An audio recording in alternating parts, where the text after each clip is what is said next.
Alright, I wanted to show you guys my basil. As you can see, I set up soaker hoses along the inside of the fence and planted some basil right in here from the seed I harvested last year. So there's the basil right there. I guess you can see it. And there's basil all along in here. And soaker hose is keeping it moist. I also planted some green beans, some bush beans, and some tomatoes. So we'll see if those come up.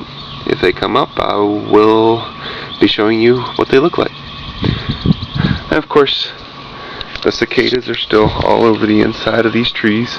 Let's see if I can get them to fly. Woo! There's a few. Every time I walk over here, though, they fly everywhere.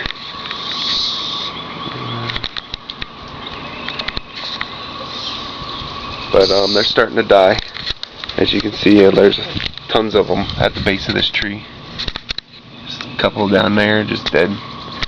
And of course, they're gonna feed the trees, feed the ground, feed the ants, and make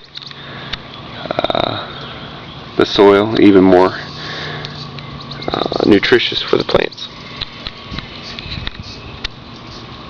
As you can hear, the sound is nowhere near what it was a couple weeks ago. So they're slowly dying off. Got yellow jackets. And cicadas. And all kinds of stuff. All kinds of bugs out here. Oh, the dog just ate a cicada. Was that good? Did you eat a cicada? That's funny. Go get him. Go get him. Whoa. I wonder if I got that on video.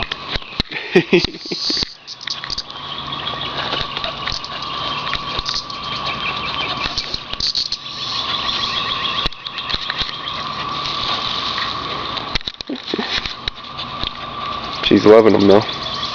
She's not gonna get many more though. They're just about done.